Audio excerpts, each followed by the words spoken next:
If you spot any of these warning signs in someone, um, this is the most important thing about this video. We want you to start a conversation about suicide, to ask directly about suicide. That is what saves lives in these cases. So the warning signs are anyone talking about death, dying, or suicide. It's a myth that someone talks about it, won't go through with it.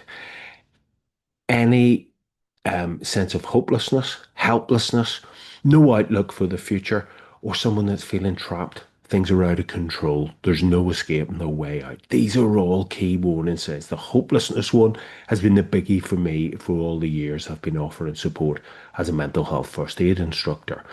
The final one is a sudden, dramatic recovery for someone.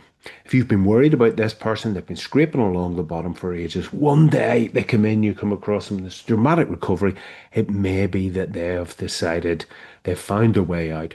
They're going through with the plan they have to end their life by suicide.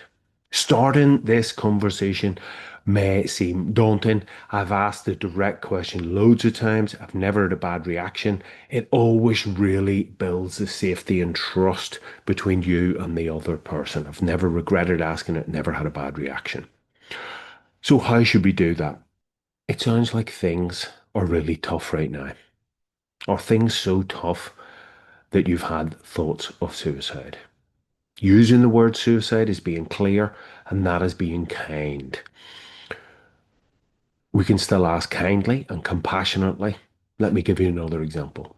Sometimes when people are under as much stress as you seem to be, they may have thoughts of suicide. Are you having thoughts of suicide? This person usually feels relieved when they find someone to talk to about their worst fear, what they're most worried about, these thoughts of suicide. These can appear for someone out of nowhere when they're under a load of stress or pressure or have been dealing with an issue for a long, long time. The person thinks maybe one way out of this situation or to end this situation will be to end my life by suicide. And the thought comes and goes again quite quickly. But actually, for them, this is really unwanted, unsettling, a really difficult thought to have. Yeah. Other people, the thought will come in and they'll start to think, well, maybe what would that look like for me? Yeah, this has been really difficult. This has been going on a long time. I don't know how I can deal with this situation I'm in. What would end of my life by suicide actually look like for me? And that person is starting to form a plan. The more detail in their plan, the more at risk that person is. So we've got three follow-up questions that we recommend asking should someone say, yes, I have had those thoughts of suicide. Three follow-up questions. Have you got a plan? Never had any pushback on this either. If they have a plan, how detailed is your plan? Tell me about your plan. The more details in it, the more at risk they are. The second follow-up question is, have you acquired the means that's in your plan? This is often, but not always, the last part of the plan to come together. And the third question, I'm really pleased that they've added in as an ex-paramedic.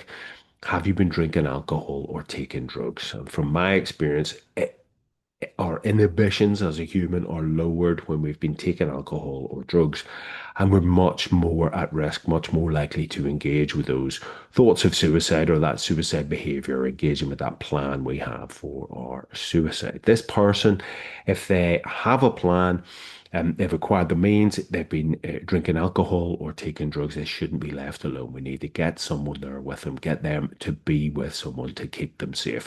Great language to use. I want you to be safe. Let's support them in the moment.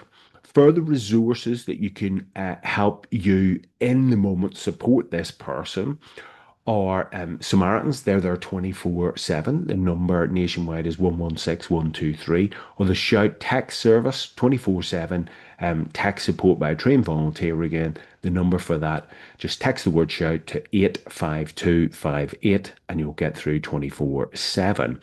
I recommend having the Stay Alive app. It's a free app on your phone, and offer this to the person you're supporting. They can create a support plan in here, reasons to stay alive. This is about positive actions to take should they be feeling the urge to act on their thoughts of suicide. My name's Andy. I'm a mental health first aid instructor. The techniques I've just shared with you, I believe I'm saving more lives now than I ever was in my previous career as a search and rescue helicopter paramedic.